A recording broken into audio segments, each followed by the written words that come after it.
Bien, bonjour à toutes, bonjour à tous. Merci d'être toujours aussi nombreux et présents donc à nos flash marchés en chaque début de mois.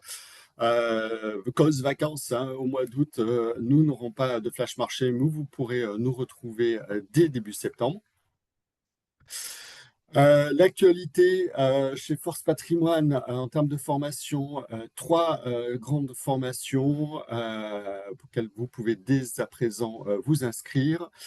Une première formation concernant le bilan patrimonial des cas pratiques et des cas pratiques pendant 3 jours pour diagnostiquer comment je vais diagnostiquer, comment je vais présenter mon bilan patrimonial à mon client.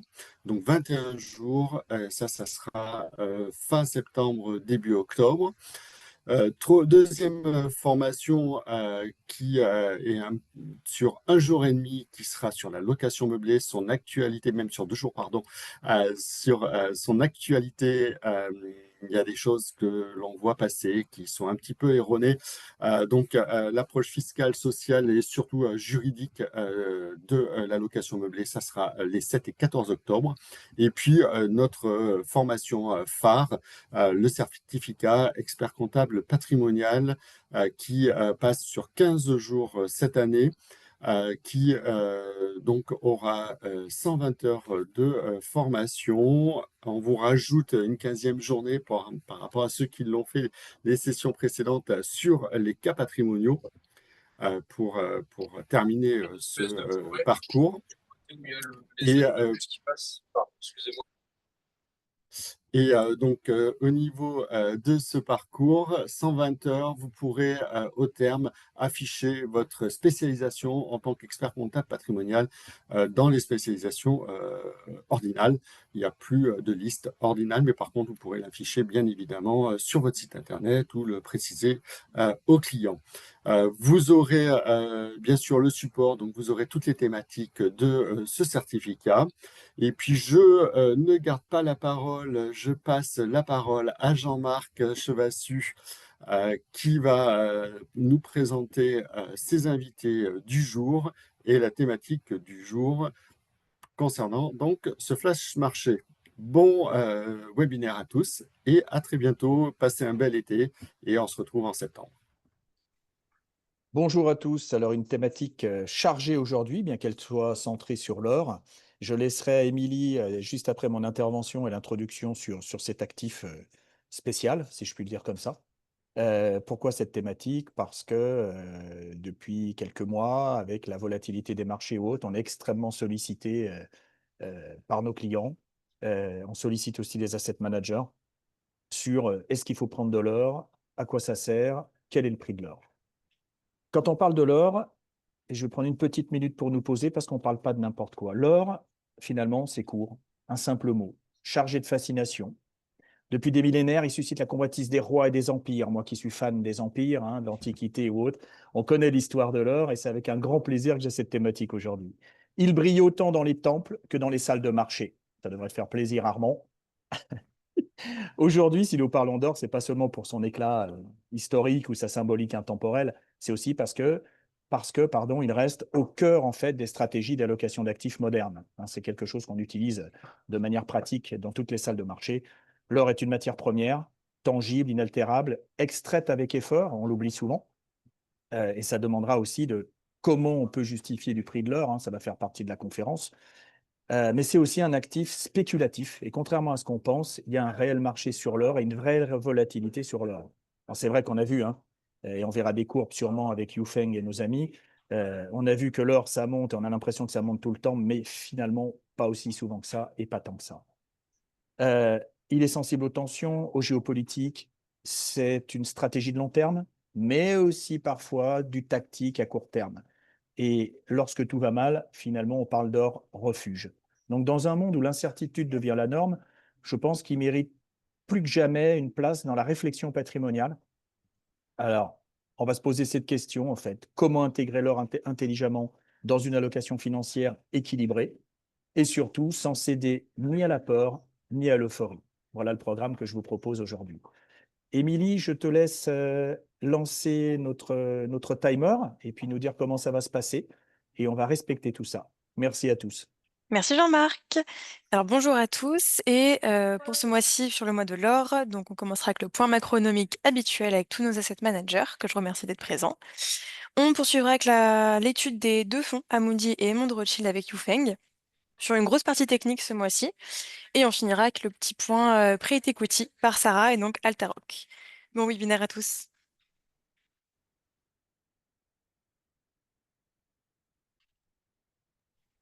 Et Charles-Louis, Louis-Charles, je te laisse prendre la main. Merci, Émilie. Très bien, merci beaucoup. Bonjour à tous. Louis-Charles Nero pour JP Morgan Asset Management. Merci de me donner l'opportunité de partager un petit peu la vision de JP Morgan. Je ne sais pas si ça fonctionne. Peut-être juste pour commencer en introduction, rappeler un peu ce qui s'est passé sur ce premier semestre, ce qu'on pourrait définir peut-être en trois mots. Le premier, évidemment, la fiscalité, les taxes, les tarifs, appelez-le comme vous voulez, mais c'est vraiment ça qui a drivé ces 6 premiers mois sur les marchés, avec ce fameux Liberation Day début avril. Vous le voyez ici sur le graphique de gauche, entre les promesses de campagne, là où on est aujourd'hui, là où sont les négociations.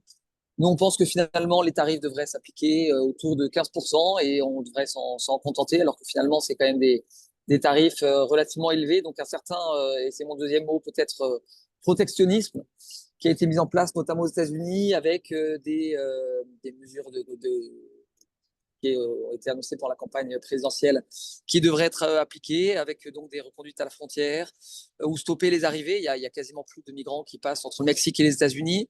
Les migrants, c'était 5% des travailleurs aux États-Unis. Et tout ça, ça aura des impacts sur l'inflation. On le verra. Et puis le troisième mot, peut-être la technologie, avec ce qui a eu un impact retentissant sur ce premier semestre. C'est effectivement l'effet DeepSeek. On l'a presque oublié, mais c'était le 20 janvier, avec cette entreprise chinoise qui a annoncé qu'elle pouvait faire tout aussi bien avec l'intelligence artificielle, avec des moyens bien moins importants. Donc, tout ça a eu, finalement, on aurait pu rajouter d'autres mots, hein, évidemment, des mots comme l'incertitude, comme la dette, avec, on parlait de fiscalité, des mesures de baisse de la fiscalité aux États-Unis qui ont eu un impact très important sur la dette. Hein. Certains commençaient à s'interroger, on l'avait un peu oublié, mais sur la trajectoire de la dette aux États-Unis. On aurait pu parler aussi du mot dollar, évidemment, puisque pour un investisseur en euros, le dollar a été très impactant, puisque on a perdu à peu près 13%. Et donc, les conséquences de tous ces mots, technologie, protectionnisme, fiscalité, même géopolitique, hein, bien sûr, on oublie la géopolitique, mais c'est un mot aussi important. Et ben, tout ça, ça a été une croissance, si on parle que des États-Unis, un pays que chez JP Morgan Asset Management, on connaît évidemment bien, et ben, une croissance qui ralentit plutôt aux États-Unis, avec une prévision de croissance de 1,4% en 2025, avec une vraie fébrilité du consommateur américain. Je rappelle que c'est un peu le nerf de la guerre, hein, puisque c'est le consommateur américain qui est responsable de 70% du PIB aux États-Unis. Et donc, des consommateurs américains qui deviennent un peu épargnants, qui commencent à épargner. La cigale américaine devient fourmi. On est bien loin du taux d'épargne qu'on a en Europe ou en France, hein, où je rappelle, ça a été rappelé ces dernières semaines, mais en France, on épargne à peu près 19% de ses revenus. Aux États-Unis, c'est 4%, mais ils commencent à épargner. Et donc ça, c'est un petit peu nouveau, mais donc s'ils épargnent, ils consomment moins, et donc la croissance faiblit. Effectivement, la deuxième conséquence, c'est aussi sur l'inflation qui ralentit, c'est ce que vous voyez sur le graphique de gauche, ou qui se stabilise autour de 2,4%. Alors, il y a tout un débat entre Donald Trump et Jérôme Powell, donc Jérôme Powell voudrait pour l'instant laisser ses taux inchangés, et laisse ses taux inchangés, mais Donald Trump le traite de stupide quasiment tous les jours sur son réseau favori, et donc il souhaiterait avoir des baisses de taux plus rapides. À Sintra, assez récemment, Jérôme Powell a ouvert la porte à des baisses de taux en 2025. Nous, chez JP Morgan Asset Management, on s'attend à ce qu'il y en ait sans doute une dans le courant de l'année. Mais l'attentisme de Jérôme Powell s'explique vraiment bien, parce que on n'a pas finalement, même si l'inflation a évidemment baissé, on n'a pas l'impact des mesures prises par Donald Trump sur l'inflation, notamment les reconduites à la frontière, notamment évidemment les tarifs. Je rappelle que c'était qu'une hypothèse de 15%, mais il y a des négociations qui vont être mises en place qui ont commencé entre les différentes zones ou les différents pays et les États-Unis. Et donc, on ne sait pas tellement à quelle sauce on sera mangé, d'où cet attentisme. Peut-être ça peut être intéressant pour finir un peu ce point-là avant de vous donner les perspectives. Je vais pas utiliser tous ces slides, mais peut-être les 3 slides suivants sur la performance des marchés encore après, où on a ce grand damier. J'avais prévu une longue partie macro. Voilà, ce damier sur la performance du marché action mondial à mi-année, si on s'arrête un petit peu. On voit, et ça c'est les chiffres au 16 juin, mais je vais vous donner ceux à la fin du semestre. Le MSCI Europe, donc les actions européennes qui ont performé de l'ordre de 10%, emmené par l'Allemagne. Il y a eu un vrai sursaut européen, mais surtout allemand, avec ce plan de relance qui a été annoncé sur le premier semestre. Et donc le DAX a pris quasiment 21% depuis le début de l'année, le CAC 47%. Et puis finalement, les États-Unis s'en sortent pas si mal, avec une performance de 5,6%. La vraie différence, c'est pour un investisseur en euros, parce qu'un investisseur en euros, lui, a perdu 8% s'il investit sur le S&P 500. Donc il y a un vrai écart, même si le S&P 500 bat des records. Un investisseur en euros est vraiment fortement pénalisé. Et nous, chez JP Morgan, on peut imaginer que ça peut encore un petit peu continuer. On peut s'imaginer un euro-dollar autour de 1,20. Voilà peut-être nos prévisions sur le slide d'après. Voilà le point de vue sur les allocations d'actifs qui ont encore évolué. Là, c'est tout dernier jour, puisque maintenant on est repassé, je vous ai parlé de prudence, on est repassé en sous-pondération sur les actions américaines, alors que vous voyez, on était neutre. On est neutre sur les actions et plutôt sous-pondéré sur les actions américaines et neutre sur les actions européennes. Ça, c'est vraiment sur le prochain trimestre, c'est à relativement court terme, mais il est assez clair qu'il ne faut pas non plus tout chambouler dans vos allocations. Si vous avez commencé à initier des positions sur les marchés américains il y a 6 mois, 12 mois ou un peu plus, je rappelle toujours que les États-Unis, c'est 30% du PIB mondial, donc en avoir trop peu dans les allocations, c'est quand même pas très pertinent. Ou en avoir autant que l'Europe, qui pour le coup représente 16 ou 17% du PIB mondial. Et ben, si vous en avez autant que l'Europe, et ben, ça voudrait dire que vous surpondérez largement l'Europe et vous sous-pondérez les États-Unis. Donc oui, effectivement, à un instant T, on est relativement prudent, mais les perspectives de croissance bénéficiaire ont été réévaluées chez nous aux États-Unis à 5%, là où elles étaient plutôt autour de 10%. Et les valorisations sont assez élevées aux États-Unis. On en parlera peut-être un peu avec mes camarades tout à l'heure. D'où cette prudence. Le mois de mai, on a vu un vrai rebond des marchés, alors que fondamentalement, il y a encore beaucoup d'incertitudes que j'ai essayé de vous exposer. Donc, à relativement court terme, un peu de prudence, mais si vos investisseurs ont un peu de temps devant eux, évidemment, il faut rester investi sur les actions américaines. Et également, il y a peut-être une fenêtre de tir sur l'Europe. Voilà, je ne veux pas être trop long parce que j'ai cru comprendre que le timing était très limité, donc je vais laisser la place à mes camarades qui intervenir si besoin tout à l'heure. Merci Louis-Charles. Donc, je reprends la main. Donc, Armand Debreuil de Fidelity International. On est assez en ligne en fait avec la vision de JP Morgan. Donc, je ne vais pas redire ce qui a déjà été dit, parce qu'il y a pas mal de choses qui ont été évoquées. Juste effectivement, pour revenir sur les marchés, c'est ce qu'on voyait dans la slide de Louis-Charles. Les marchés américains aujourd'hui sont étals, alors qu'on est passé par un -20 en dollars il y a encore quelques mois. Donc, on a récupéré finalement la perte. Attention tout de même à l'excès d'optimisme, parce que ce qu'on voit ici, c'est que si effectivement les risques de stagflation ou de récession se sont quelque peu atténués avec la détente en fait, dans les relations commerciales, notamment avec la Chine, si on regarde sur la slide d'après, et c'est ce qui a d'ailleurs été évoqué par Louis-Charles, on est sur les tarifs qui sont certes largement inférieurs des tarifs moyens aujourd'hui autour de 14%, peut-être 15%, et qui sont largement inférieurs à ce qu'on a connu post-Liberation Day où on avait des tarifs à 24%, mais on reste quand même 6 fois et demi supérieur à ce qu'on connaissait en 2024. Où pour rappel, les tarifs appliqués par les États-Unis étaient de l'ordre de 2,3%. Donc ça, inexorablement, ça aura un impact sur l'inflation, comme l'a rappelé Louis-Charles, qu'on estime chez Fidelity entre 90 points de base et 100 points de base. sachant que l'inflation américaine, comme l'a rappelé Charles, a du mal à baisser, en tout cas, baisse pas aussi vite qu'en Europe, d'où justement l'attentisme de Powell sur ces baisses de taux. Et on a un peu la même vision que chez JP Morgan, c'est-à-dire qu'on s'attend à une baisse de taux d'ici la fin de l'année chez Fidelity. Après, si on va directement sur les slides d'après, alors j'ai déjà évoqué ce slide-là, mais c'est toujours intéressant. Donc, si on va directement en slide 10, parce que le reste a déjà été évoqué. Pour rappel quand même que les États-Unis sont pas en reste non plus, hein. Il y a quand même des choses quand même qui sont très positives quand on parle des États-Unis, notamment la taxation. Déjà l'impôt sur les sociétés qui est quand même relativement faible par rapport à d'autres zones économiques et qui aurait tendance à baisser si on écoute en fait les volontés de Trump, puisqu'il avait velléité pendant sa campagne de les faire baisser à 18 puis à 15%, et également sur l'impôt sur le revenu des ménages, avec cette volonté de baisser l'impôt sur les revenus pour les ménages gagnant moins de 150 000 $, ce qui fait partie d'ailleurs de la grande et belle loi qui a été votée il y a 2 jours au Sénat et qui attend encore le go final de la Chambre des représentants.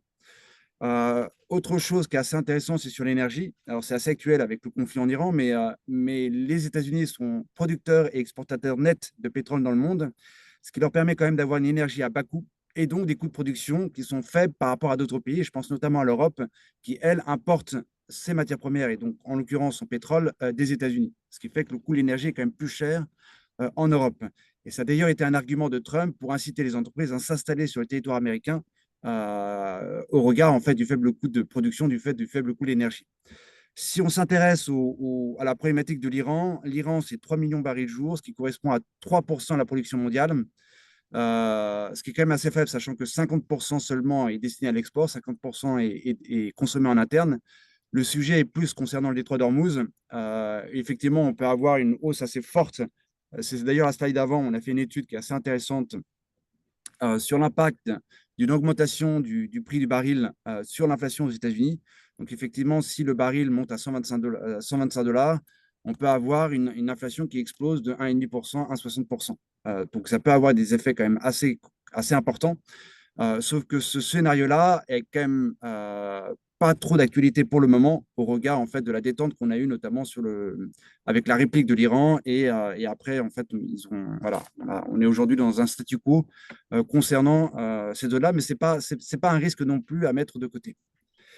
Et le dernier aspect qui est quand même assez intéressant, c'est l'ensemble des plans de relance, parce qu'on a beaucoup parlé des plans de relance allemands, donc les fameux 500 milliards pour justement booster l'économie allemande et l'industrie allemande, qui va servir d'ailleurs l'Europe.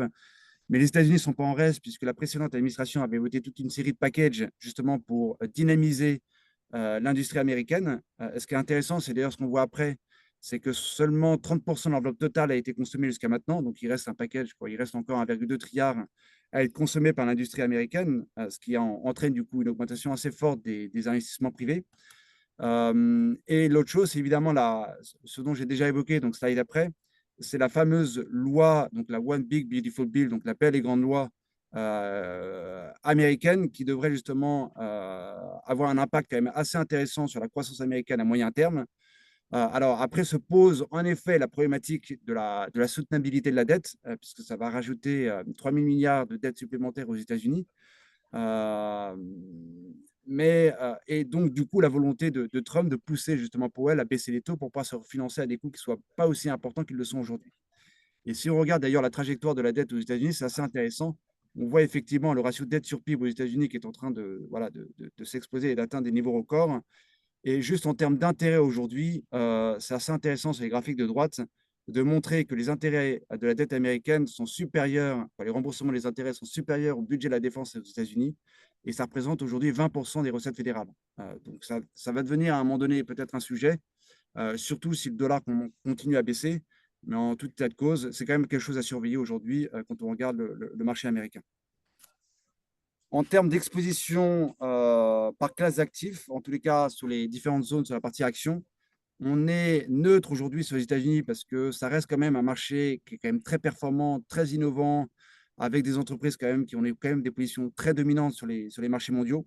Mais on est passé de positif à neutre, ce qui n'est pas négligeable parce qu'effectivement, il y a pas mal de choses, il y a pas mal de risques quand même qui sont peut-être sous-estimés aujourd'hui. Et on va évidemment surpondérer l'Europe qui, du fait de les valorisations qui sont quand même très en retard par rapport au marché américain, par rapport également au plan de relance et la dynamique budgétaire avec les taux qui ont quand même pas mal baissé en Europe, qui donnent quand même pas mal de capacité en fait aux États à se refinancer. Ça peut être quelque chose qui peut être joué. Et enfin, les émergents, avec la baisse du dollar et on va dire les chiffres en Chine qui commencent à être quand même assez bons, et notamment au point de vue de la consommation. Le marché immobilier qui commence à stabiliser, on commence à voir les prix qui commenceront à repartir à la hausse sur le marché immobilier en Chine, et soutenu par des plans de relance. On a eu un plan de relance l'été dernier, on a eu un plan de relance en mars, et on devrait également avoir un plan de relance cet été pour soutenir justement la consommation en Chine. Si je puis me permettre, Armand, pour peut-être conclure ce que tu dis, quand on est neutre, ça ne veut pas dire qu'on n'aime pas, ça veut dire qu'on reste, on y reste, et qu'il n'y a Exactement. pas que la capi dans la vie, il y a le dividende, et qu'on est quand même sur les marchés, un marché américain qui pèse 30%, et même si on peut se dire que l'Europe est aujourd'hui un peu plus surpondérée, ne pas y être, c'est faire fi de toute la richesse qui est créée par ces grandes entreprises américaines, donc du dividende. Totalement, c'est ça. Est-ce que la value est encore quelque chose qu'il faut jouer? Je pose la question à tout le monde d'ailleurs.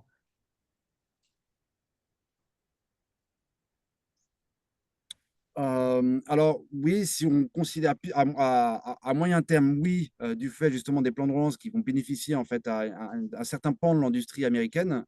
Après, effectivement, au regard des risques aujourd'hui à court terme aux États-Unis, c'est pas à la différence de l'Europe où la value fonctionne bien, la value reste en retard en fait sur le marché américain. Merci Armand. J'en ai fini, donc je laisse la main au suivant. Mais qui est le suivant, Émilie? Je vois qu'il s'interroge. Oui, Pardon, c'est peut-être oui, moi. c'est Arnaud et Sébastien. Et enfin, du Tout à coup, fait, le Christophe binôme. et Thévenot.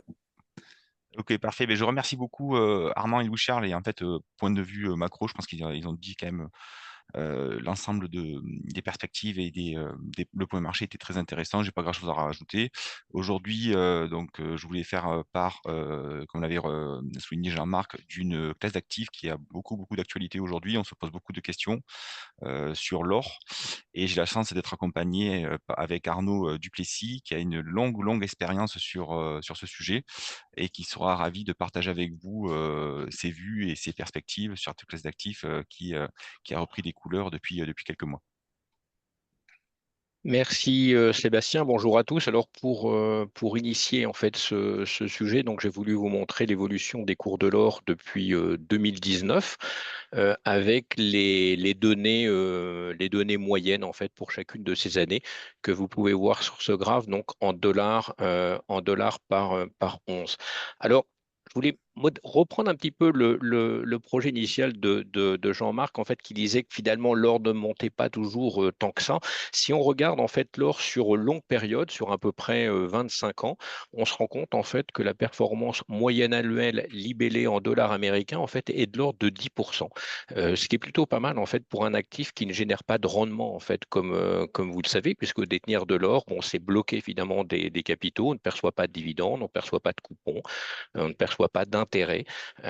Donc il y a un coût de portage en fait qui peut être relativement significatif, mais bon, qui est quand même très largement compensé par cette performance qu'on a pu observer. Comme vous pouvez le voir en fait sur ce graphe, bon, après avoir stagné entre guillemets, entre mi-2020 jusqu'au peut-être le premier trimestre de l'année 2024, donc dans un range aux alentours entre 1650, 1675 et 2000, 2070, on a assisté quand même à une très forte accélération des cours de l'or depuis, avec un point haut historique qui a été atteint le lundi de Pâques à 3500 dollars par once. Donc vraiment un niveau extrêmement élevé par rapport à ceux qu'on avait pu observer les années précédentes. Alors, qu'est-ce qui s'est passé? Comment expliquer finalement cette tendance de l'or?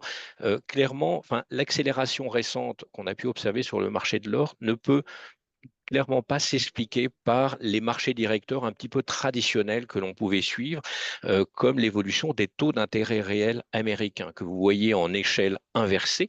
en bleu par rapport au cours de l'or, donc ils sont en violet. Donc je rappelle quand les taux d'intérêt réels, donc sont la différence évidemment entre les anticipations d'inflation et les taux nominaux des emprunts d'État.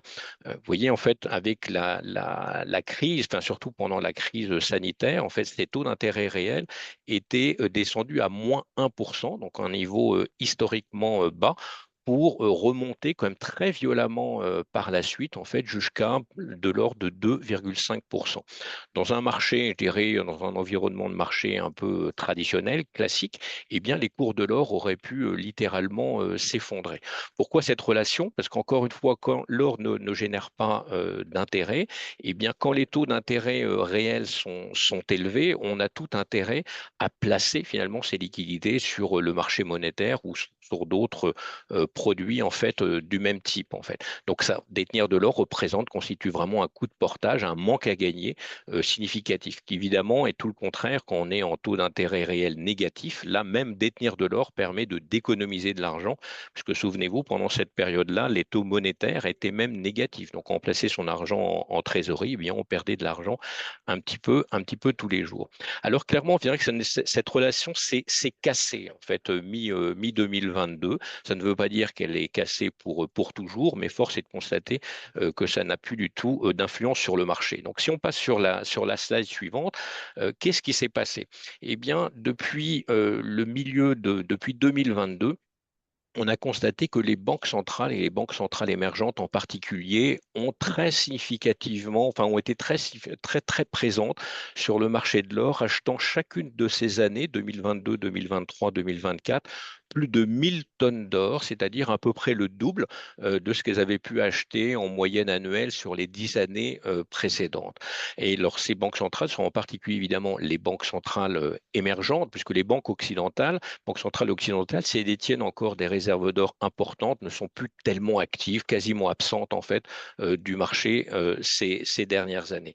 Alors pourquoi en fait les banques centrales émergentes ont accéléré leur achat d'or? On va rester sur le slide précédent si vous voulez bien.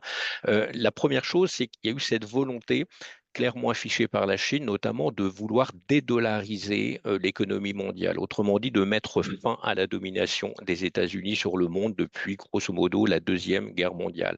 On voit bien qu'il y a des tensions entre Xi Jinping et M. Trump. L'un a envie de prendre la place de l'autre, je dirais, sur l'échiquier mondial. Mais pas seulement, je dirais. Il y a aussi finalement une inquiétude croissante exprimée par ces banques centrales émergentes qui détiennent en fait beaucoup, enfin qui financent quelque part les déficits, la dette en fait des pays occidentaux, qui s'inquiètent de leur niveau d'endettement excessif. Vous savez qu'un niveau d'endettement excessif, à la fin, je dirais, peut aboutir à une dévaluation monétaire, à une faillite même de certains pays.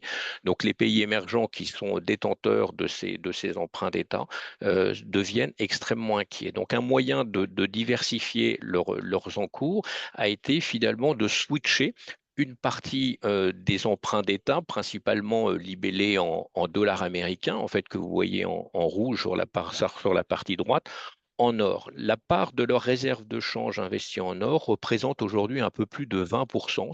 Ça a doublé en fait en l'espace de 10 ans, mais encore très loin des niveaux qu'on pouvait observer dans les années 80. Alors attention, parce que vous savez, depuis la fin des accords de Bretton Woods en 1971, bon, la détention d'or n'a plus exactement en fait la même signification qu'autrefois. Concernant la Chine, c'était encore plus marquant parce que si les réserves de change investies en or de la Chine ne représentent que 7% environ de leurs réserves aujourd'hui, eh bien ce chiffre a été multiplié par 7, je dirais, sur la même période. Je dirais en 2015, ça représentait environ que 1%. Donc 7%, ça représente environ 2300 tonnes d'or, en fait, pour vous donner un ordre d'idée par rapport à une production mondiale d'or qui est de 3500 tonnes environ par an. Alors, si on va sur la diapositive suivante, on peut se demander, mais pourquoi dans ces conditions, si les banques centrales émergentes ont été très présentes sur le marché depuis maintenant 2022, pourquoi n'avons-nous pas assisté à une accélération des cours de l'or plus tôt? Eh bien, parce que pendant ce temps-là, et pour les raisons évoquées quant à la remontée des taux d'intérêt réels, eh bien, les investisseurs très cohérents par rapport à leur modèle, en fait, ont très significativement réduit leur exposition sur le marché de l'or. Et vous voyez que ça a été particulièrement marquant sur la période allant de mi-2022 jusqu'au milieu de l'année dernière, en fait, où les encours équivalents, les encours en tonnes équivalentes sur les ETC adossés à l'or physique, donc vous voyez, sont passés, je dirais, d'à peu près 3200 tonnes, en fait, grosso modo, à un plus bas de 2500 tonnes au mois de mai de l'année dernière, avant de remonter progressivement. C'est-à-dire, à partir de mai de l'année dernière, il y a une conjonction un petit peu de ces acteurs, je dirais, les banques centrales ont continué leurs achats et les investisseurs ont emboîté le pas, un petit peu tardivement, puisqu'on a observé surtout une accélération à partir du début de cette année. Pourquoi? Parce que, évidemment, l'arrivée de M. Trump, je dirais, a exacerbé un petit peu l'incertitude des marchés. Comme on l'a dit très justement tout à l'heure, bon, l'or est aussi, et d'abord, je dirais, un actif qui permet de se protéger dans les périodes d'incertitude et qui a une caractéristique qui est quand même très intéressante. C'est probablement une des classes d'actifs parmi les moins corrélées aux autres classes d'actifs qui sont listées en fait sur le marché. Autrement dit, détenir de l'or dans un portefeuille offre une réelle diversification dans une allocation d'actifs. Donc voilà, pour conclure, en fait, alors c'est toujours difficile de donner un objectif de cours de l'or. Il peut se passer beaucoup de choses. Je pense qu'il est plus intéressant de réfléchir sur les facteurs en fait, qui ont pu soutenir cette tendance. Et clairement, gérer les facteurs sont toujours bien en place, puisque la très majorité des banques centrales indiquent en fait qu'elles ont l'intention de poursuivre le renforcement, d'augmenter leur exposition sur l'or en fait ces prochains trimestres. Quant à l'incertitude, vous la connaissez, tant que M. Trump est là, effectivement, nous ne sommes pas au bout de nos surprises et gérer un certain nombre d'éléments géopolitiques qui peuvent soutenir également cette tendance. Merci Arnaud. Philippe, Christophe, à vous pour les 5 dernières minutes.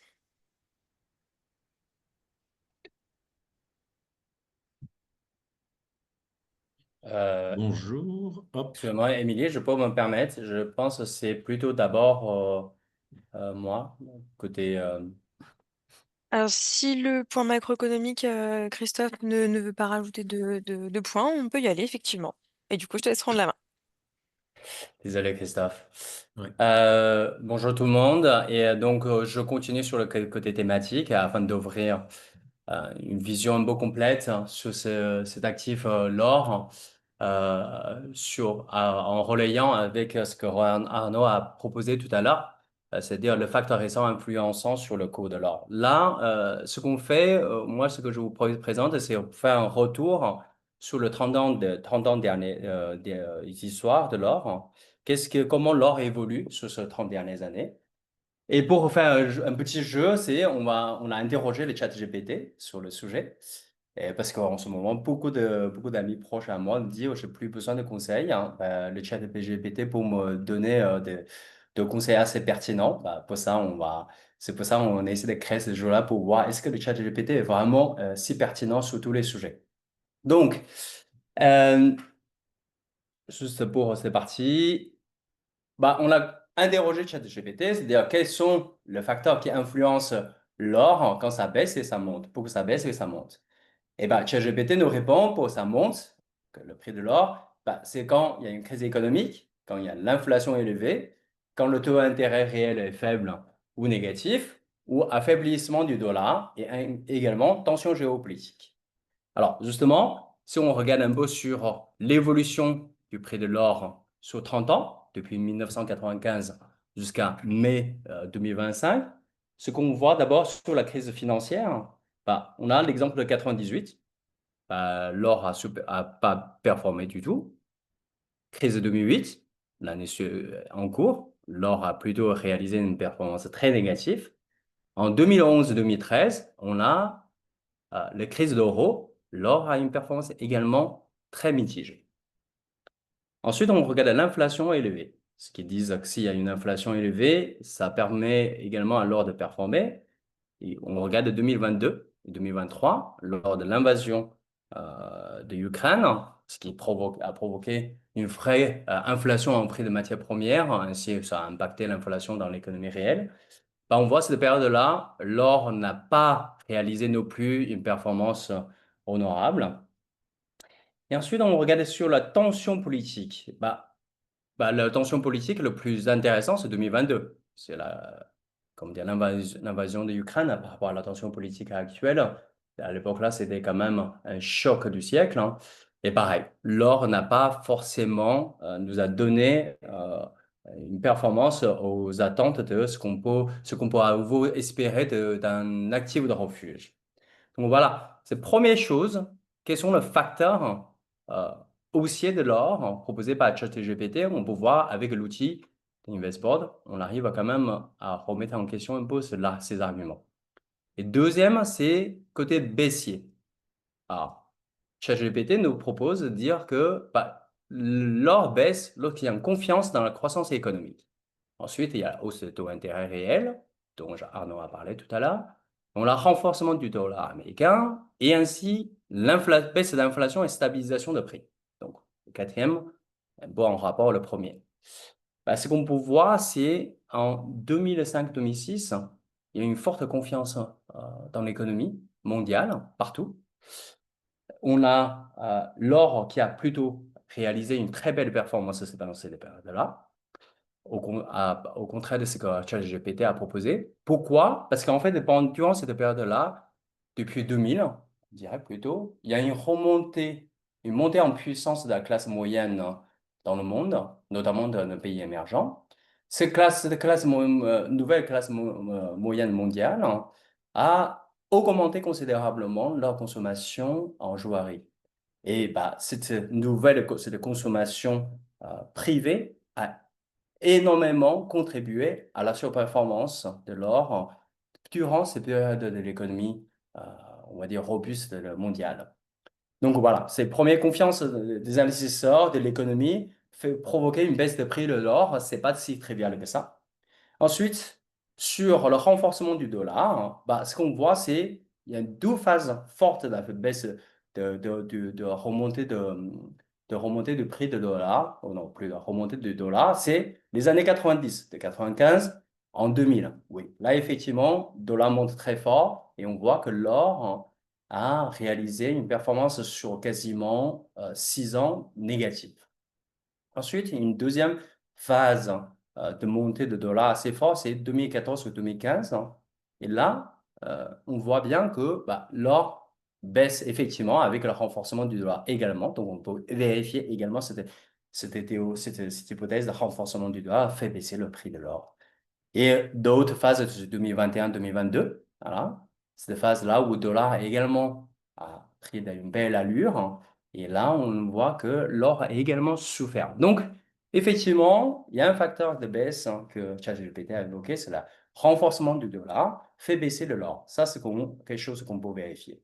Enfin, la baisse de l'inflation et stabilisation de prix. Bon, j'avais déjà évoqué 2005-2006, c'est une phase où on a l'inflation qui progresse graduellement, mais il n'y a pas de risque inflationniste, donc on peut le qualifier cette période de stabilisation de prix. On voit que l'or n'a pas baissé. Et l'autre phase, c'est 2023, où on l'a vécu après une forte période d'inflationniste en 2023. On a assisté à une baisse d'inflation homogène dans le monde entier, que ce soit en Europe ou aux États-Unis. Ce n'est pas contrairement en 2024-2025, mais 2023, on a une forte baisse de l'inflation partout. Et là, également, l'or n'a pas eu une performance honorable, mais elle n'a pas baissé. Voilà. Donc, ce qu'on peut voir, c'est que dans ce que, pardon, excusez-moi, ChatGPT a proposé quasiment tous les facteurs qui ont évoqué, que ce soit à la hausse ou à la baisse. C'est pas trivial que ça, si trivial que ça, ce qu'on a pu vérifier avec l'historique de l'évolution de prix, de performance de l'or. Par contre, il y a deux facteurs dont il y en a un, Arnaud a évoqué tout à l'heure, c'est l'évolution de taux d'intérêt réel, notamment quand la hausse de taux d'intérêt réel provoque forcément souvent une baisse de prix de l'or. Ça, c'est quelque chose assez vrai. Et l'autre, c'est renforcement du dollar. Au lieu de dire renforcement du dollar, c'est plutôt l'augmentation de la crédibilité du dollar américain. Pourquoi? Ce qu'on dit, on peut résumer ici, c'est que lorsque l'or performe, qu'est-ce qui se passe? c'est que en fait, la plupart des banques centrales, bah, même avant la Chine, l'émergence de la Chine, toutes les banques centrales des pays émergents, ils ont indexé leurs devises, ils avaient indexé leurs devises, leurs dettes notamment, en dollars. Donc, lorsqu'il y a une crise financière, notamment des pays émergents ou mondiale, qu'est-ce qui se passe? Ces banques centrales des pays émergents, afin de déguiser leur bilan pour que le marché ne voit pas que leur réserve de dollars diminue de manière drastique afin de lutter contre l'instabilité financière, bah, ils vendent discrètement leur stock de l'or afin de racheter du dollar. Donc, une sorte de déguisement du bilan national pour répondre comment dire, à la surveillance du marché. Donc, cette période-là, lorsqu'il y a une crise financière, on a l'or, comment dire, l'or qui baisse, contrairement à l'intuition, parce que les banques centrales des pays émergents vendent de l'or pour racheter du dollar. Et d'ailleurs, on voit bien que pendant une crise financière, le dollar augmente de manière considérable. Bon, il n'y a pas que ce facteur-là qui a contribué à l'augmentation du prix du dollar, à la hausse du dollar, mais c'est l'un des facteurs importants. L'autre moment, c'est quand ça ne performe pas, c'est la déflation et voire désinflation. Bah, c'est pareil, pendant une phase de QE, perte de stock de beaucoup de banques centrales européennes, centrales de pays émergents, pour suivre les marches de banques centrales de pays corps comme le BCE, comme la Fed, bah, ils sont obligés de faire le QE. Quand ils sont obligés de faire le QE, qu'est-ce qu'ils font? Ils font massivement la quantité de création monétaire. Donc, ils sont obligés de vendre du dollar. Donc, exactement du même mécanisme, ils vendent discrètement leur stock de l'or pour gonfler leur réserve du dollar et afin de réaliser le QE chez eux. Et, et enfin, il y a une deuxième chose, troisième niveau comment dire, baisse de l'or, c'est justement la décrédibilisation de banques centrales des pays corps, notamment comme la Fed. Donc, ce qu'on peut voir, c'est lorsque la Fed n'est pas crédible en 2018 et la période actuelle également, challengée par le propre gouvernement comme celui de Trump, bah, là, le dollar perd la crédibilité. Quand le dollar perd la crédibilité, bah, en fait, ce qu'on voit, c'est ça fait performer comment dire, ça fait faire performer l'or. Donc voilà. Donc côté, si on peut résumer, l'or performe, c'est quand il y a une inflation stable. Voilà. Donc le stock de l'or est assez stable, le stock de banque centrale. Donc le driver principal, ce sont la consommation privée de joaillerie. Voilà. Et quand il y a une crise, post-crise financière, la vente de stock de l'or par la Banque centrale et la reconstitution de ce stock-là fait augmenter également le prix de l'or. Et enfin, bah, tout à l'heure, je disais, le troisième facteur, c'est la perte de crédibilité des institutions financières américaines fait également baisser la crédibilité du dollar et inversement, ça fait augmenter l'or. Voilà. Donc, grosso modo, il y a deux facteurs de ce qu'on peut voir qui influencent vraiment la tendance de l'or long terme. D'une, c'est la perspective économique qui crée une tendance à consommation joaillerie. De l'autre côté, c'est la crédibilité du dollar. Ce qu'on voit ici tout à l'heure, on a parlé de la hausse du dollar fait baisser l'or. Et l'inverse n'est pas toujours vrai parce qu'on voit la corrélation énormissante entre l'or et l'euro USD. Bah, elle est proche de zéro. Mais en réalité, le véritable facteur qui influence l'or, c'est vraiment la crédibilité de l'or, du dollar américain. Donc, par exemple, durant la période après le 2000, le dollar a baissé et c'est pas pour autant que l'or monte. Parce qu'en fait, le dollar a été baissé, piloté de manière voulue par la Fed en faisant comment dire, arriver sur le marché massivement la liquidité. Donc le marché faisait accorder beaucoup de crédibilité au dollar qui devient pas cher. Et l'inversement, aujourd'hui, la baisse du dollar est due à une perte de crédibilité. C'est pour ça que l'or augmente aujourd'hui. Et voilà. Enfin, comment investir sur l'or? On a deux façons d'investir sur l'or. Il y a côté direct ou indirect. Bah, direct, on peut investir directement sur l'achat de l'or physique. Hein. On a un problème de stock. Ou on peut investir sur des trackers type ETC. Bon, c'est tracker entre guillemets. Là, on peut subir quelque part un risque de contrepartie. C'est-à-dire l'émetteur de ETC, s'il a un problème de crédibilité, un problème, il fait des défauts, bah, on achète, on ne récupère pas forcément l'or qu'on pense qu'on achète. Donc, l'autre côté, on peut acheter de fonds actions or. Donc, le risque de contrepartie est beaucoup plus faible. Et là, ce que je pourrais inviter, c'est Arnaud pour nous présenter un peu justement le secteur horrifié dans lequel souvent le Ouais. fonds action or investissent. Merci, Yufeng. Juste avant, en fait, je voulais faire deux très rapides commentaires sur que vous venez de dire, concernant effectivement peut-être l'intérêt assez discutable en fait de l'or en période de crise. Donc, vous avez bien évoqué en fait cette problématique des banques centrales émergentes en fait qui veulent se protéger, quelque part protéger leurs réserves en dollars.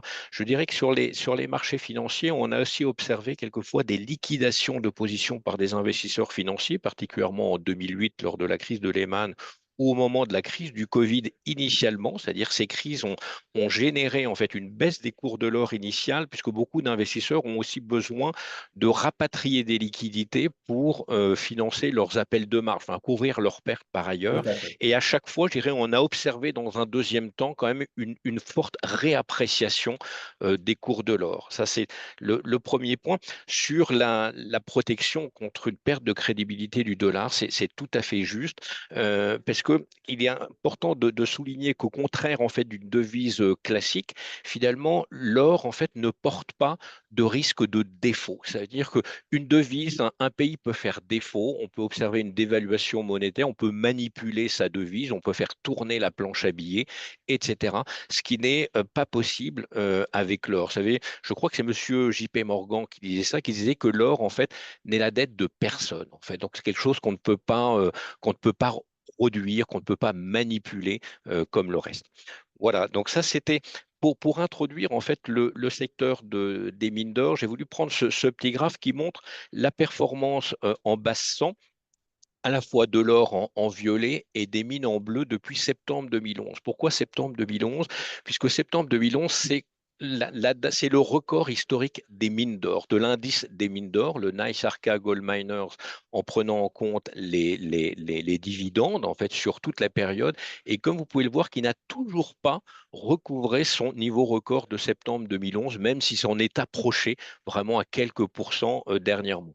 Et en septembre 2011, les cours de l'or n'étaient pas du tout en fait au niveau actuel. Ils étaient aux alentours de 1900-1920 dollars.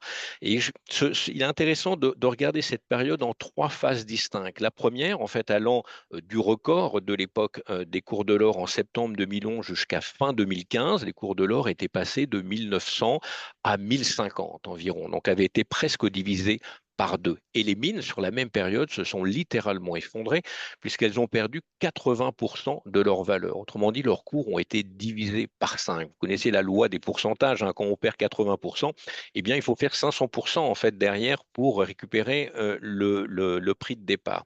Et dans cette période, on a vu de nombreuses faillites. Les sociétés minières avaient manqué complètement de discipline durant la décennie précédente et beaucoup se sont trouvés dans des situations extrêmement périlleuses, ont dû vendre des actifs dans des très mauvaises conditions, etc. Après la deuxième phase, je dirais allant de début 2016 jusqu'à mi-2020, donc jusqu'au la première fois en fait que les cours de l'or ont franchi la barre des 2000 pendant la crise sanitaire du Covid. Alors on le voit pas très bien, encore c'est une question d'échelle en fait sur ce graphe, mais durant cette période-là, les mines ont quand même surperformé l'or de l'ordre de 150%.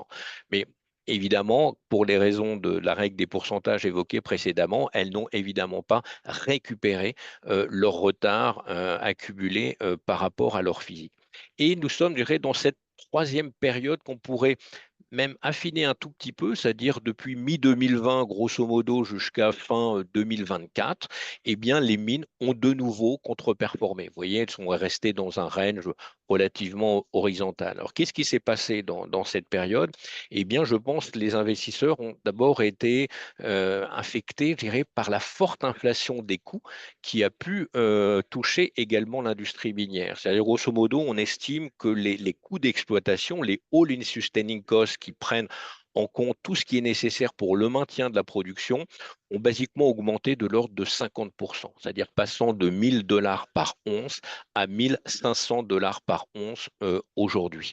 Mais pour autant, je dirais, la hausse des cours de l'or dernièrement, depuis peut-être le point bas, le dernier point bas de fin 2022, a été mais beaucoup plus forte finalement que cette hausse des coûts. Si on reprend en mémoire un petit peu ce que je disais au tout début de ma présentation qu'en cours moyen, rappelez-vous qu'en 2020, les cours moyens de l'or étaient de l'ordre de 1775. À cette époque, donc les all-in sustaining costs, qui étaient de l'ordre de $1 000, permettaient de générer une marge opérationnelle de l'ordre de 750-775 $ par once. Aujourd'hui, depuis le début de l'année, les cours de l'or sont à un niveau moyen en fait qui est de l'ordre de 3075 $. Donc, si vous faites un petit peu les maths avec des cours moyens de 3075 $, même avec des coûts qui augmentaient de 50% par rapport à 2020, eh bien, les marges opérationnelles en réalité ont plus que doublé en fait sur la période. Et c'est probablement un facteur qui est encore sous-estimé par le marché. Si on va à la diapositive suivante, je voulais illustrer en fait quelle a été sur la même période l'évolution donc des minières en bleu et des bénéfices attendus pour les 12 prochains mois par rapport au point bas en fait de fin 2015, qui était vraiment l'enfer enfin, pour l'industrie minière. Et bien depuis, les bénéfices attendus à 12 mois ont été multipliés environ par 12. Sur la même période, les mines ont vu leur cours à peu près multiplié par un peu moins de 5 fois finalement. Donc on voit bien que malgré la très forte hausse des cours quand même en absolu des mines d'or, eh bien leur valorisation s'est incroyablement contractée. Si on prend une période un petit peu plus récente, depuis le point bas de 2022, eh bien les bénéfices par action attendus sur les 12 mois prochains ont été multipliés par 3. Les cours de l'or ont été multipliés par 2 sur la période et les mines, là, ont quand même surperformé, mais ont vu leur cours augmenter de 250%. C'est-à-dire qu'elles n'ont pas répliqué finalement la hausse des bénéfices attendus sur la période. Donc le corollaire de ça sur la slide suivante, c'est qu'en dépit de la forte hausse en fait des mines d'or et grâce à la très forte appréciation des cours de l'or sur la période, eh bien, les multiples de valorisation de l'industrie aurifère se sont incroyablement contractés et se situent aujourd'hui proches de leur point bas historique. On prend souvent ce ratio en fait qui est le multiple de valeur nette actualisée en fait qui est particulièrement pertinent, je dirais, pour les sociétés qui ne sont pas encore en production. Quand elles sont en production, on fait un mix avec un price cash flow par exemple de l'autre côté qui sont deux métriques qui sont assez adaptées. Quand vous valorisez en fait un actif minier à 0,7-0,8 fois la net asset value, la valeur nette actualisée, c'est-à-dire que vous ne prenez même pas en considération les actifs existants. Donc encore moins, évidemment, le potentiel d'exploration, d'augmentation de la production, etc., etc. Donc autrement dit, on peut dire que c'est une classe d'actifs qui, en dépit d'un environnement qui a rarement été aussi favorable, reste ignoré quelque part par le marché. Vous savez, la capitalisation globale des mines d'or est assez faible en fait. C'est de l'ordre de maximum 500 milliards de dollars américains. Donc, c'est même pas, je dirais, le quart de la plus grosse Magnifique Seven, en fait, cotée aux États-Unis. Donc, vous voyez, finalement, beaucoup d'investisseurs globaux très benchmarkés, en fait, qui répliquent parfaitement bien l'allocation d'actifs, la structure des marchés globaux, quelque part peuvent s'en passer, si vous voulez. Ça représente que quelques points de base en fait dans un benchmark global. En revanche, les investisseurs un peu plus audacieux pourront voir quand même dans cette classe d'actifs une opportunité, je dirais, d'allocation, une opportunité de revalorisation. Autrement dit, quand bien même, on n'a pas besoin en fait d'une progression des cours de l'or en fait pour espérer ça, je dirais. Évidemment, si les cours de l'or passent de 3300 à 3000 en l'espace de quelques semaines, les mines d'or, même si elles sont sous-valorisées, baisseront en fait dans un premier temps. Mais prenez comme hypothèse une stabilisation en fait des cours de l'or au niveau actuel. La génération de cash est tellement incroyable en fait sur certaines valeurs. Beaucoup de sociétés minières génèrent des free cash flow à 2 chiffres, dont le premier est nettement supérieur à 1, je dirais, pour certaines. Donc, vous voyez, en quelques années, elles peuvent générer autant de cash flow que leur capitalisation boursière. Donc, pour moi, en fait, ça demeure quand même une anomalie en termes de valorisation. Alors, si je puis me permettre, Arnaud, on peut être d'accord sur le fait de dire que le prix de l'or, finalement, c'est son coût d'extraction. Le prix de l'or, c'est son coût d'extraction. Qu'est-ce que vous voulez dire par là? Bah, en gros, si des mines se retrouvent à devoir extraire de l'or au-dessus de leur rentabilité, elles ferment ou elles vont suspendre. Ah oui, alors effectivement, c'est ce qui s'est passé dans la période, je dirais, 2011-2015, quand les prix de l'or ont incroyablement baissé. Je dirais un certain nombre d'actifs miniers dont les coûts étaient nettement supérieurs au prix de l'or se sont mis en maintenance en fait à l'époque en fait. Donc on arrêté. Maintenant, si derrière votre question, c'est de dire est-ce que ça peut avoir, est-ce qu'une baisse de la production peut vraiment avoir un impact sur les cours de l'or de l'autre côté? J'en suis pas très certain parce que l'or est une matière première qui a une caractéristique par rapport à beaucoup d'autres, c'est une matière première en fait qu'on ne brûle pas entre guillemets, c'est-à-dire presque tout l'or qui a été extrait depuis la nuit des temps, depuis la reine de Saba, je dirais, et existe encore en fait et est stocké quelque part. On estime aujourd'hui qu'il y a à peu près 200 000 tonnes d'or, grosso modo, qui ont été extraits depuis l'origine par rapport à une production annuelle de l'ordre de 3 500 tonnes. Vous voyez, si on fait le ratio stock d'or par production, on voit bien en fait qu'on a des années de consommation d'or entre guillemets en fait devant nous. D'où l'écart qu'on voit sur vos graphiques entre la production et puis, j'allais dire, la spéculation sur le stock. Oui, parce que je pense que la production minière, encore une fois, ça a un impact évidemment sur la valorisation en fait des actifs miniers proprement dit en fait, puisque ça représente leur chiffre d'affaires, ça va avoir un impact sur leur rentabilité, mais l'inverse en fait n'est pas forcément vrai, quoi. C'est-à-dire, je pense que là, donc, si demain, en fait, on dit aujourd'hui que les réserves d'or globales, en fait, des sociétés minières représentent une dizaine d'années de production.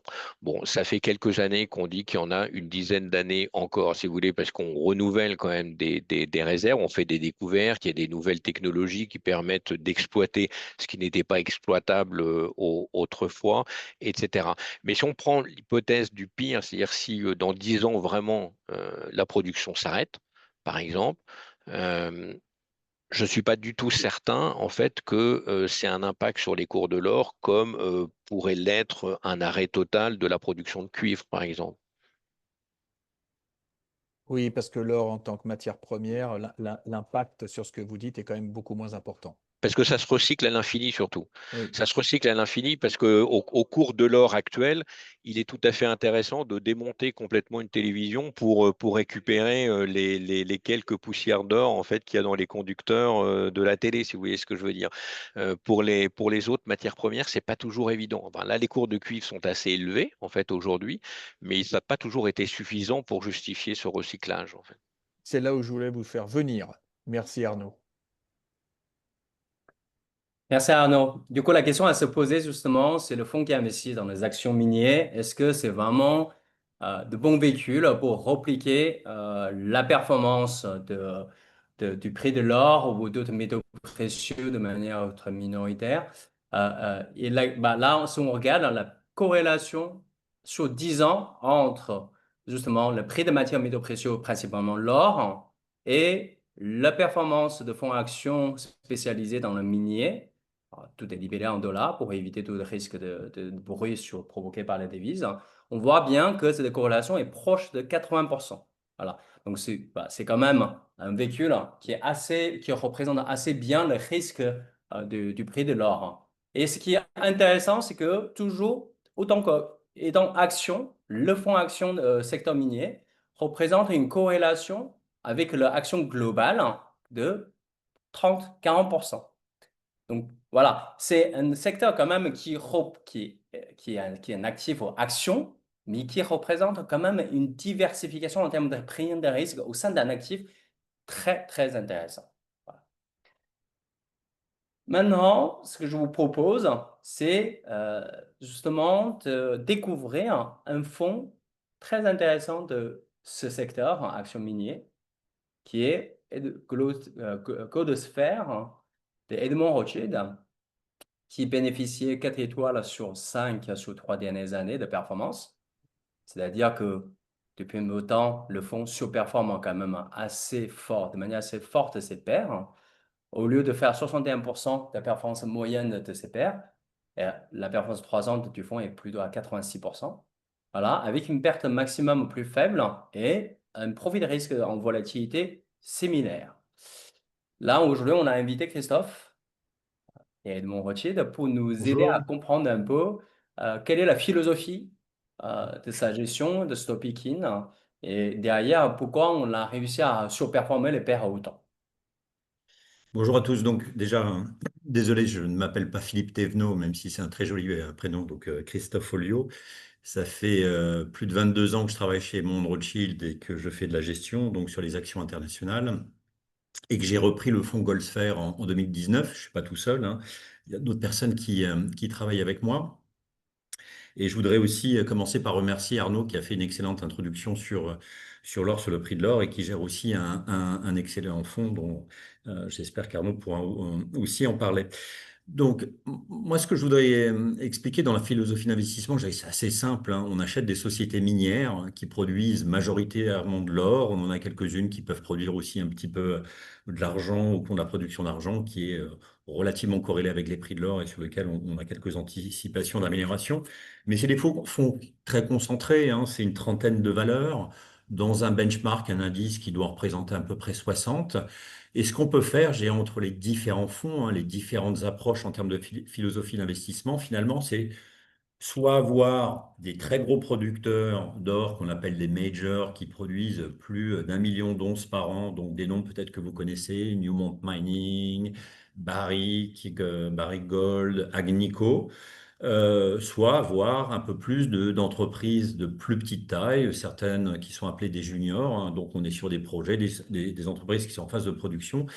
Et ces entreprises ont beaucoup plus de levier sur le prix de l'or, puisqu'évidemment, quand vous posiez la question tout à l'heure de dire quels sont les coûts de production et si le prix de l'or baisse au niveau des coûts de production, ces sociétés ferment. Mais à contrario, quand vous avez des projets qui sont peu valorisés ou des prix de l'or qui montent beaucoup alors que les coûts augmentent mais moins vite que les prix de l'or, et ben vous avez un potentiel, vous avez un levier sur les profits. Et je dirais que c'est ça vraiment qu'il faut souligner sur l'intérêt d'un fonds or. C'est si vous pensez que structurellement les prix de l'or vont continuer à monter, normalement vous avez un levier en termes de performance qui est beaucoup plus important sur les valeurs minières. Alors, nous on pense qu'il faut avoir les deux, il faut avoir de l'or physique, il faut avoir des valeurs minières, mais on voit là depuis un peu plus d'un an maintenant ces valeurs minières qui se comportent mieux que les prix de l'or, hein, qui montent un petit peu plus vite.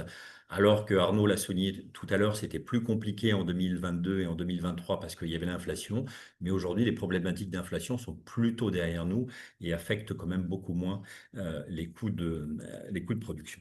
Donc, la philosophie d'investissement, je dirais qu'elle est vraiment très simple, hein. C'est de chercher les meilleures sociétés qui ont les meilleurs profils de croissance, les plus beaux actifs et qui vont, en tout cas, ne pas avoir de problème de production qui pourraient être liés à des expositions géographiques compliquées, hein, comme on peut le voir dans certains pays africains, en Afrique en ce moment, ou en termes d'équipe, de production, de management, avec des problématiques sur cette production, donc d'essayer de chercher les meilleures sociétés. Donc l'explication, je dirais, de la surperformance aussi qu'on a pu avoir au cours des 2 dernières années, elle est aussi en partie liée à cette exposition qui est un petit peu plus forte sur des entreprises de plus petite taille, hein, puisque c'est 45% du portefeuille. Il y a 45% de grandes entreprises, les majors dont je parlais, et à peu près 10% de taille moyenne.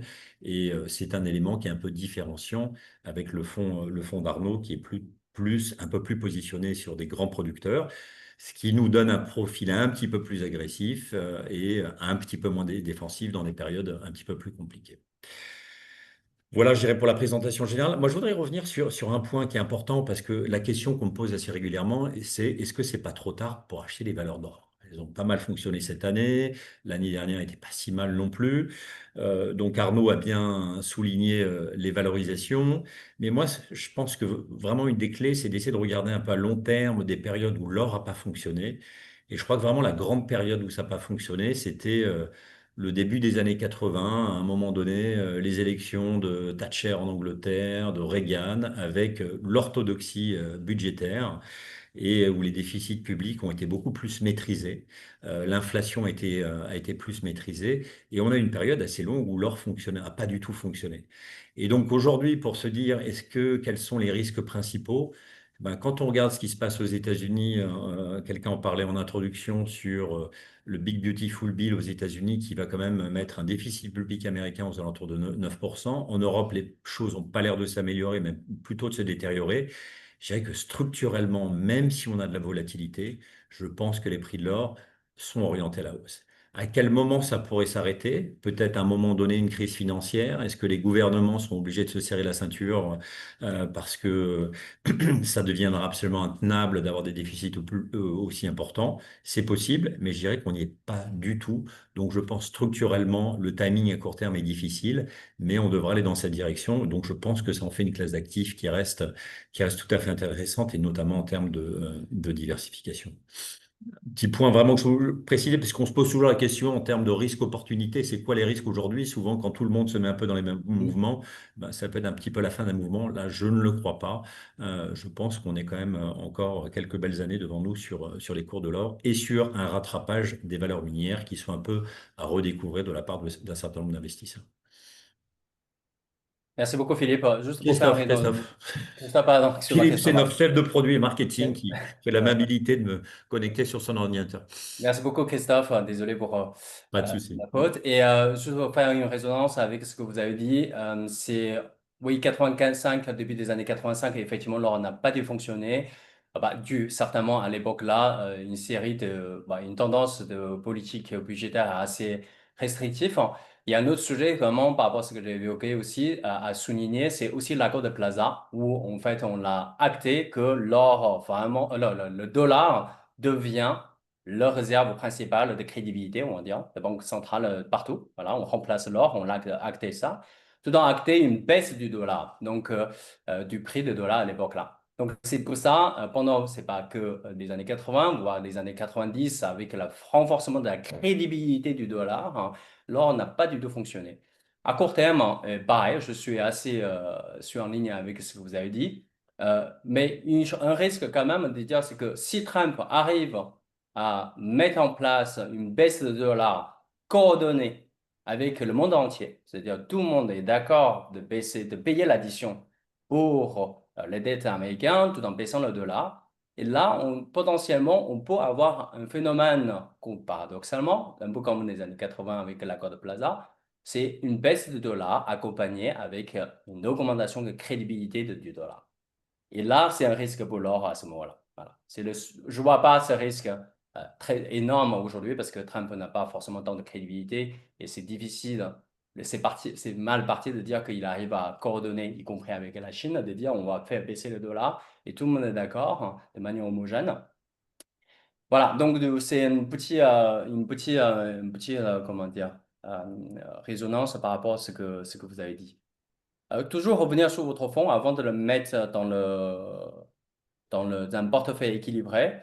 Quelque chose que je tiens à souligner chaque fois, c'est que le ratio haussier baissier du fonds par rapport au pair, la moyenne des pairs, c'est que quand le pair monte à 1%, le fonds est capable de monte 1,15% en moyenne. Hein. Et quand le pair baisse 1%, le fonds baisse en moyenne 1,9. C'est asymétrie aussi une des sources de l'alpha, probablement du fonds, par rapport à la moyenne de pair. Maintenant, peut-être avec faute de temps, on n'aura pas le temps de présenter le fonds de Arnaud. Par contre, je vous propose de le mettre de deux fonds dans un portefeuille type équilibré. Alors, le portefeuille type équilibré, c'est quoi? C'est 60% d'un tracker MSCI All Country, voilà, en euros, et 40% sur, pareil, un tracker de JP Morgan, de Global Govies, un tracker d'Amundi également. Ce qu'on peut faire, c'est d'introduire un portefeuille qui est un peu différent.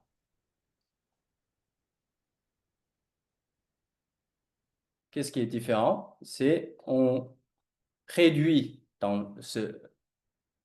Excusez-moi. On réduit par rapport au portefeuille type équilibré de 60% de actions à 50%. Pour rééquilibrer équipondéré, de manière équipondérée, 5% pour le fonds Edmond Rothschild de Code Sphère et celui de CPR, Global Goldman de Arnaud. Voilà. Et on va voir l'impact que ça peut créer sur le portefeuille de ce type pour les 10 dernières années. Pour juste avoir le comportement. En violet, c'est le portefeuille équilibré avec l'or, voilà, minier, avec vos fonds. Et en vert, c'est le portefeuille équilibré classique, 60-40 de balance sheet. On voit d'un point de vue graphique, bon, là c'est toujours un peu simpliste de regarder la performance finale, mais ce qu'on peut voir, c'est quand même, lors de différentes phases, le violet est capable de surperformer, d'ailleurs de manière générale en moyenne, surperformer le vert. Et si on regarde sur toute la période, de manière simpliste encore, en termes de rendement, on a 0,55% de performance de plus, à rappeler qu'on a rajouté jusqu'à 10% de poids. Voilà. Donc, c'est l'impact proportionnellement par rapport à l'allocation, c'est quand même notable.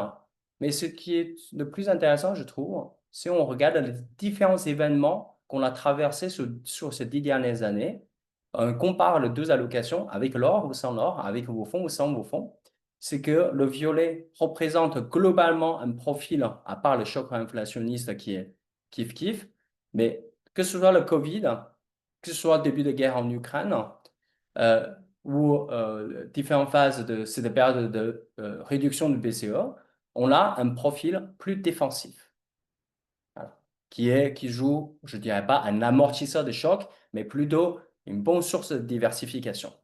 Et après, ce qu'on voit aussi dans d'autres phases, comme faille de banque faille de la banque de Silicon Valley, on a une réaction assez différente. Voilà. Donc, par contre, tout en gardant, par rapport à l'ancien portefeuille, 93% de corrélation. Donc, on continue à investir dans les actions, voilà, avec une thématique action assez forte, mais en introduisant vos fonds, on introduit une thématique très, très diversifiante dans des phases assez cruciales du cycle de marché. Voilà, je repasse la main. Oui. Yufeng, peut-être juste une petite question si Dites-moi. je peux. En fait, on avait fait un calcul il y a quelques années et ce qui était tout à fait étonnant comme résultat, c'est que pris individuellement, la thématique des mines d'or est quand même volatile, il faut quand même le dire. Donc, il y a une volatilité individuelle qui est nettement supérieure à celle des marchés. Mais Tout à étant fait. donné en fait cette relative faible corrélation, en combinant en fait des mines d'or avec une allocation classique, eh bien, in fine, on réduit aussi la volatilité du portefeuille. En fait, c'est ça qui est très intéressant. Absolument. Là, on touche à la théorie du portefeuille, construction de portefeuille de Markowitz, assez connu. Pour faire simple, caricature cette image, c'est comme si vous investissez dans deux actifs. Il y en a un qui a 10% de volatilité, l'autre a 20% de volatilité.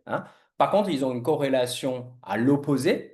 Et là, on obtient un portefeuille. On ne parle pas de rendement, on parle uniquement de risque. Et si on a eu la corrélation à l'opposé, on va l'obtenir un portefeuille dont la volatilité est proche de zéro. Voilà. Alors, on investit dans deux actifs. Il y en a un qui est plus volatile que l'autre et les deux sont quand même assez volatiles. Donc, pour vous dire que la diversification, d'ailleurs, ça, Jean-Marc et moi, on en parle très souvent à nos clients, l'importance de la diversification, je fais une résonance globale à tout ce qu'on a dit jusqu'à là. Aujourd'hui, on est dans un monde très incertain. On ne vaut pas des investisseurs du marché action parce qu'on sait qu'il y a du potentiel et la crise n'est pas là. On désinvestit de l'action uniquement quand la crise est là. Et on discute beaucoup, est-ce qu'on investit sur le marché action Europe ou US? Alors qu'on a aussi d'autres sources de diversification thématique très intéressantes qui nous permettent de rester sur ce marché-là tout en tirant de valeur à long terme. Et dans l'or, hein, pour moi, je vais faire une conclusion peut-être un peu fâchant contre le chat GPT, ce n'est pas un actif pour moi de refuge. C'est peut-être un actif de refuge en devenant face, encore une fois, par rapport à la crédibilité du dollar, mais c'est un actif qui représente une prise de risque long terme propre à lui. Et donc, c'est un actif de diversification à long terme et à mettre dans le portefeuille pour longtemps. Christophe, on vous parlait, mais je vous êtes en mute, j'ai l'impression. Non? Voilà. Émilie, je vous repasse la main. Oui, je fais le repartage et Sarah, je vais te laisser prendre la main sur le dernière partie, donc le point Private Equity.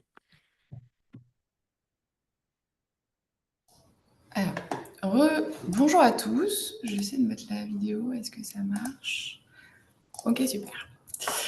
Bonjour à toutes et à tous. Je suis ravie de vous retrouver aujourd'hui pour faire un point sur l'évolution du private equity au premier trimestre 2025. Même si ce sujet peut sembler un peu technique, je vais vous expliquer simplement les grandes tendances, les chiffres clés et ce qu'il faut en retenir. Comme vous le savez sans doute, le private equity désigne l'investissement dans des entreprises non cotées en bourse. L'objectif est d'acquérir des participations, d'accompagner leur développement et après quelques années, de les revendre avec une création de valeur. Le premier trimestre de cette année a été particulièrement agité sur le plan économique et financier. Tout avait bien commencé fin 2024 avec une reprise progressive des marchés, mais dès le mois de janvier, un événement majeur a bouleversé cet équilibre, l'annonce par l'administration Trump de l'instauration de nouveaux droits de douane sur quasiment toutes les importations américaines. Vous le savez, ces taxes représentaient en moyenne 10% supplémentaires et pouvaient atteindre jusqu'à 145% pour certains produits chinois. Cette décision a provoqué une vague d'inquiétude.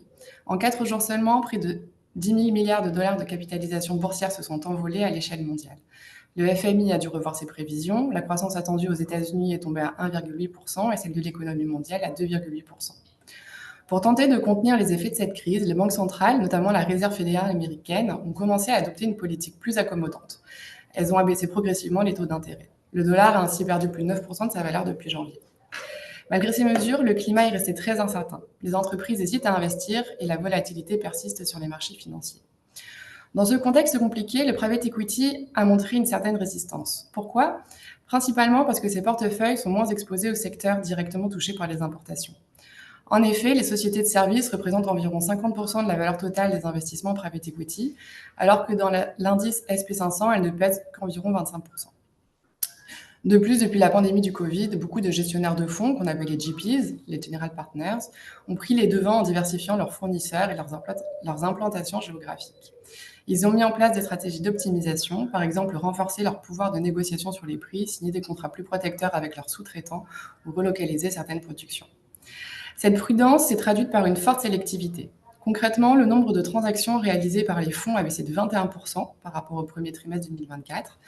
On est passé à 2210 opérations sur le trimestre. En revanche, la valeur totale des ventes, qu'on appelle les cessions, a progressé grâce à 2 transactions exceptionnelles. La vente de Wiz, une société de cybersécurité rachetée par Google pour 32 milliards de dollars, et la vente de WorldPlay, spécialiste des solutions de paiement, cédée à Global Payment pour plus de 24 milliards. Ces 2 deals à eux seuls représentent une part majeure de l'activité mondiale. Au total, la valeur des sorties par fusion-acquisition a atteint 205 milliards de dollars, le plus haut niveau depuis 2022. Aux États-Unis, le marché du buy-out a connu un premier trimestre dynamique. Les investissements ont atteint près de 83 milliards de dollars, soit une hausse de 36% par rapport à l'an dernier. Mais en y regardant de plus près, on voit que cette performance masque une réalité plus nuancée. Le nombre de transactions a reculé de 11%, les opérations se concentrent sur des deals de grande envergure. 87% de la valeur totale provient des transactions large cap, c'est-à-dire supérieures à 1 milliard de dollars. C'est un record depuis 2007. On note que les opérations de retrait de la bourse, les fameux take private, restent très actives. 4 des 10 plus gros deals de ce semestre sont des retraits de sociétés cotées, dont celui de Walgreens par Sycamore Partners, une opération de près de 24 milliards de dollars. Sur le plan des valorisations, les multiples restent élevés. En moyenne, le prix d'acquisition représente 11,7 fois le résultat d'exploitation. C'est plus que les 10,9 fois observés en 2024. Le financement des transactions reste stable, avec un levier moyen de 5,2 fois l'EBITDA. La part de fonds propres dans ces montages baisse légèrement autour de 46%. En termes de secteur, la santé domine avec près de 30% de la valeur totale, la technologie arrive juste après avec 26%, les services industriels représentent 23% et la consommation et les services financiers, plus exposés aux importations, sont tombés à seulement 1% chacun, un plus bas historique. Enfin, les fonds américains disposent toujours de plus de 1 000 milliards de dollars de capital non investi, dont 250 milliards doivent être mobilisés rapidement. Cette pression temporelle contribue à maintenir une dynamique soutenue. En Europe, la situation est plus délicate. Après un dernier trimestre 2024 très actif, le marché s'est contracté de 30% en valeur, retombant à 26,7 milliards d'euros. C'est également 19% en dessous de la moyenne des 5 dernières années.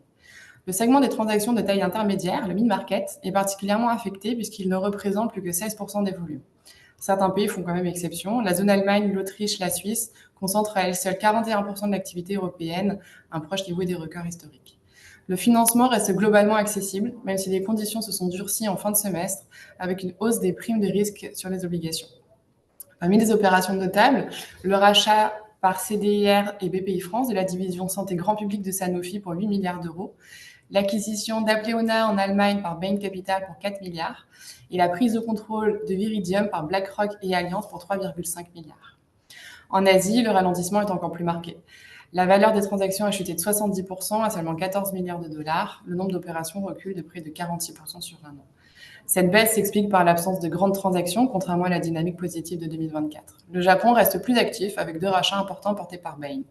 L'Inde, elle, progresse en nombre de transactions, mais pas en valeur. En revanche, la Chine reste pénalisée par un marasme économique prolongé. Même les introductions en bourse sont en net recul, avec seulement 8,6 milliards de dollars levés, une baisse de près de 50% par rapport au trimestre précédent. Les IPO, c'est-à-dire les entrées en bourse, souffrent elles aussi de cette volatilité. Aux États-Unis, seules 8 entreprises soutenues par le private equity ont été introduites en bourse, levant 4,3 milliards de dollars. Parmi elles, des opérations marquantes, CoreWeave, acteur du cloud avec 1,5 milliard levé, et SailPoint Technologies, spécialiste de la cybersécurité avec 1,4 milliard. Mais globalement, les performances après introduction sont décevantes, avec un rendement moyen de moins 4%. Beaucoup d'IPO prévus ont été reportés, y compris celles des sociétés connues comme Klarna ou StubHub. Face à ces difficultés, les opérations de GP-led continuent de progresser. Pour rappel, ces transactions permettent à des gestionnaires de fonds de prolonger la détention d'un actif en le transférant dans un nouveau véhicule d'investissement. Aujourd'hui, ces opérations représentent presque la moitié du marché secondaire et s'imposent comme un outil essentiel pour gérer la liquidité des portefeuilles. Enfin, un mot sur le fundraising, c'est-à-dire la collecte de nouveaux capitaux. Le premier trimestre a été marqué par un recul de 41% des montants levés, tombant à 34,9 milliards de dollars, le niveau le plus bas depuis 2015. Cette baisse est principalement liée à l'absence de clôture de très grands fonds, mais plusieurs acteurs majeurs comme KKR ou Thoma Bravo devraient finaliser des levées conséquentes dans les prochains mois. Les perspectives restent donc favorables, même si certains investisseurs institutionnels doivent faire face à ce qu'on appelle l'effet dénominateur. Lorsque la baisse des marchés cotés fait mécaniquement monter la part des actifs non cotés, elles doivent freiner temporairement leurs nouveaux engagements pour rester dans leurs limites d'allocation. En résumé, ce premier trimestre 2025 a été marqué par un retour des tensions géopolitiques, une forte volatilité et une sélectivité accrue dans les investissements. Mais il faut rappeler que le private equity est une stratégie de long terme. Si on regarde sur les 20 dernières années, marquées par les crises de 2001, 2008 ou encore 2020, l'industrie a toujours su rebondir et saisir des opportunités. Ces périodes d'ajustement permettent souvent de mieux valoriser les entreprises et d'investir dans de bonnes conditions. Et comme toujours, les fonds capables d'identifier et d'accompagner les actifs de qualité continuent de tirer leur épingle du jeu. Je vous remercie pour votre attention et si jamais vous avez des questions, je suis. Eh bien, puisqu'il est l'heure des questions, on peut prendre 2-3 minutes sur ce qu'on vient d'entendre afin que je puisse conclure. Parce qu'on vient d'entendre depuis 1h30, bien sûr.